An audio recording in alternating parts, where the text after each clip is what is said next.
galing ako sa Honda mga nats. Kasi yung handle mga nats nasira.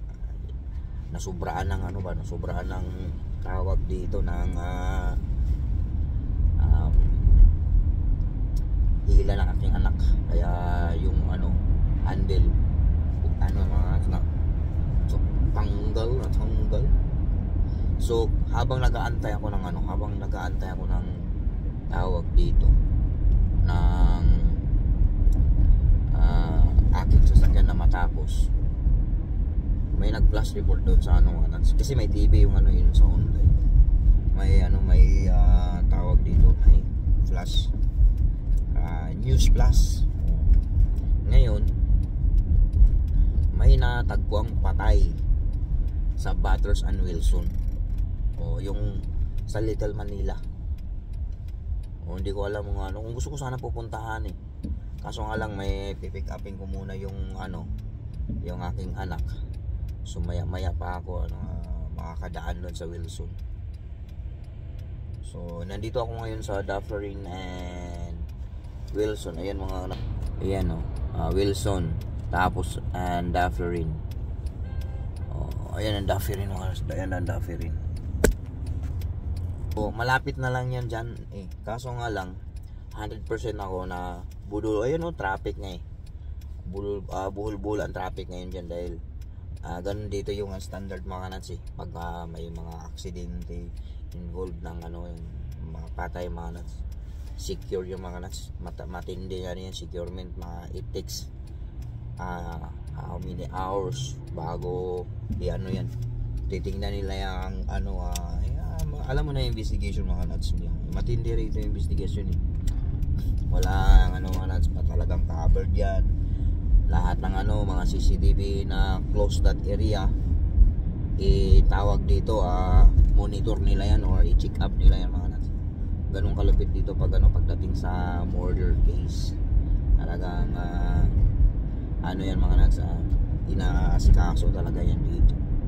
So hopefully mga nuts, hindi ko kasi marinig yung yung tawag dito yung hindi ko marinig yung sinasabi doon sa news dahil naka-mute hindi ko maintindihan.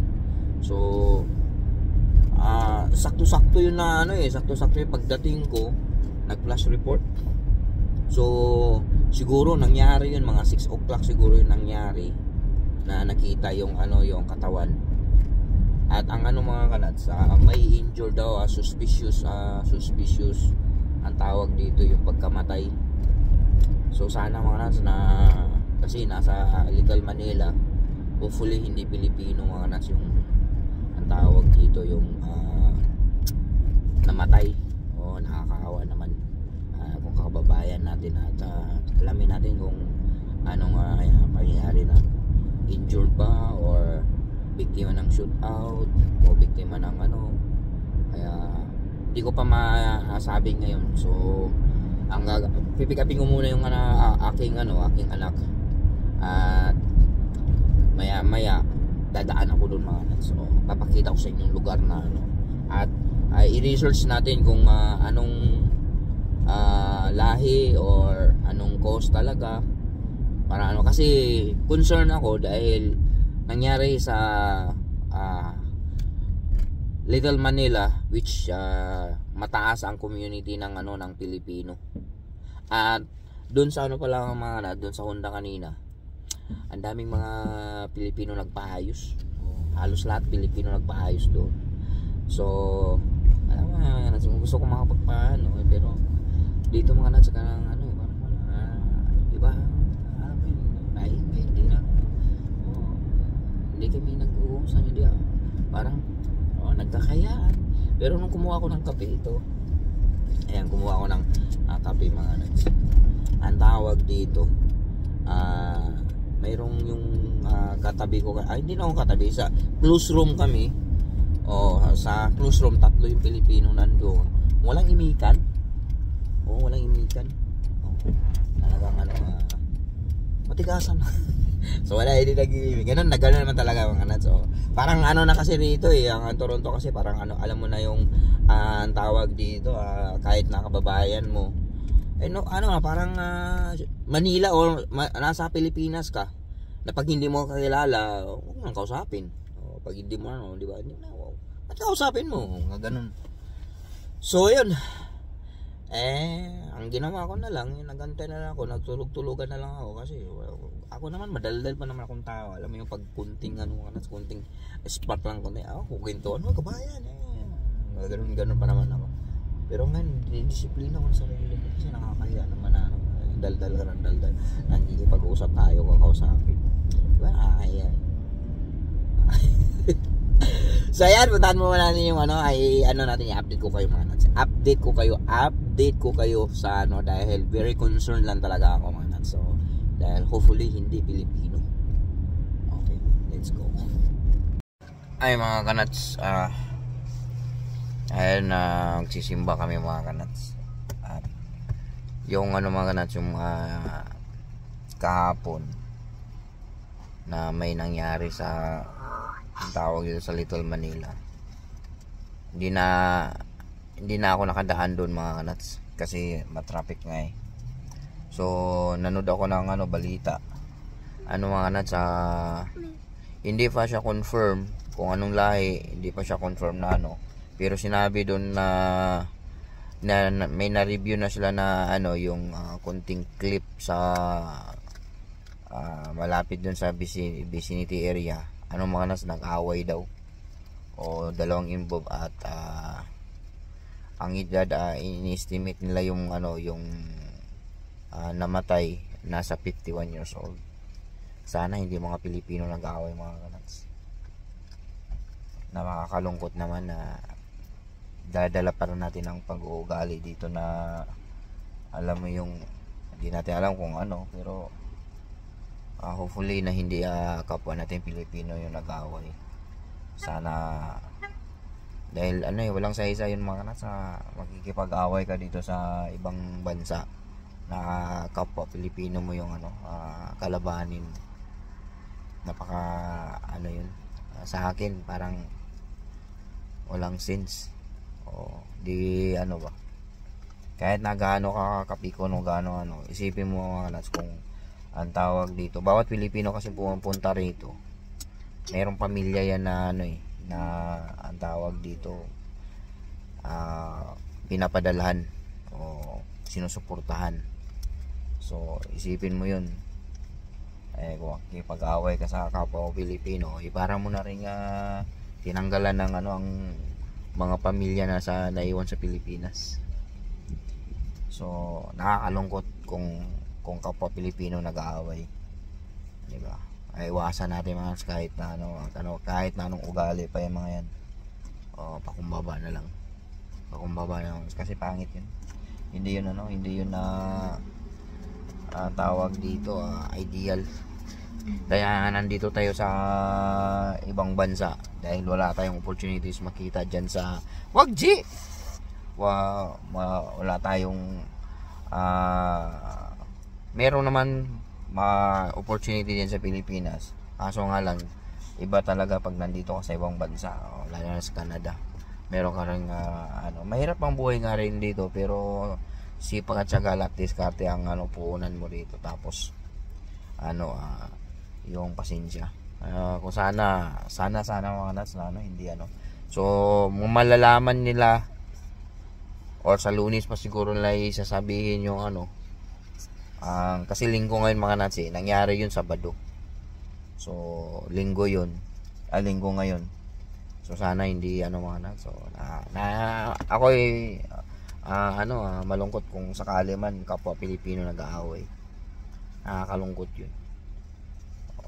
Kaya baguhin natin yung mindset natin mga nuts. Kahit na wag masyadong makitid ang pag-iisip natin pag nandito tayo sa ibang bansa. Hello mga kanats, nandito kami ngayon sa mga kanats sa Wilson. So papunta kami sa yung pinangyarihan ng mga kanats sa Wilson, yung may namatay na So magtatanong tayo dun mga kanats kasi hindi ko pa na-research kung kung Pilipino ba yung tawag itong namatay. So araw ngayon ano bang araw ngayon, Tes? Martes o Tuesday. So ilang araw na, 4 days na kasi nangyari yun Sabado. So hindi ako nakapag-follow up nung mga kanats. So ayan, Ngayon pupunta kami ngayon sa sa Wilson. Doon mismo sa pinangyarihan mga kanats para makita. Isasalaysay ko na Tapos magtatanong-tanong, makikimarites tayo mga kanats. Kung pupuntahan ko yung kakilala doon na nagtatrabaho, kung anong balita doon, kung sino or Pilipino ba yung namatay. Kasi ang balita mga kanats doon sa ni-report, yung tawag dito, yung pagkasabi doon 51 years old. Pero hindi sinabi kung anong lahi o anong So let's see. Tingnan natin mga kanats. Ito mga kanats. Dito pala. Itong area na to, ito. Dito daw yung ang tawag dito nag-away. O nga, confirm nga mga kanats, Pilipino nag-aaway. So, Pilipino siya mga kanats. Dito sila nag-aaway. So, yung inano ng kinuna ng pulis ng CCTV, yun. So, kasi kitang-kita siya Kitang-kita. So, ngayon, dito sila nag-aaway. Kapwa Pilipino nag-aaway. Nakakalungkot yan, sinasabi ko mga kanats ang tawag dito. Tapos dito na yung mga nuts na natumba yung wala nang malay dito. Diyan siya na ito yung makikita niyo sa Republica, yung makikita niyo sa news. Tapos yung kubo ayun doon. So itong area, kaya ko mga nuts ko talaga, sabi ko talaga sa sarili ko, yun, Pilipino yun. Kasi Little Manila dito ngayon ito yun marami talagang dito sa Little Manila. So dito pala mismo dito nakita yung pag-aaway nila. Ayan na nakakalungkot na balita. So confirm natin mga kanats, kapwa Pilipino nag-aaway dito. Ay nako, nakakalungkot. So ayan, nakakalungkot mga kanats na ganun lang nangyari. Pilipino talaga yung ang sala rin, at saka Pilipino rin yung biktima. Yung tinatanungan ko mga kanats, ayaw magpa-interview, ayaw ang tatanungin ko sana yung kakilala ko na nagtatrabaho diyan sa yung tinatabihan na inupuan ko kanina. May kakilala siya doon may kakilala ko doon. Wala na pala siya doon. Iba na yung nila, iba na yung kusinero nila doon. So ayan, nakakalungkot. Ayan mga kanats. It's a sad story or sad accident mga kanats na kapwa Pilipino nag-aaway. Pangit yung mga kanats na pangyayari. So yan, confirm Pilipino mga kanats. 51 years old, hindi ko alam kung anong pangalan mga kanats. So kung gusto yung malaman ng buong detalye, nyo sa mga kanats, sa tawag doon CTV News dito sa Toronto, malalaman nyo yung anong detalye doon. At makikita nyo yung sa news dyan banda yun yan. Kasi ito kasi Little Manila mga kanats, dito yun So ayan, hanggang dito na yung vlog natin mga nuts. At lagi tandaan, hindi you, hindi me, at hindi we, kundi all mga nuts are. I love you all.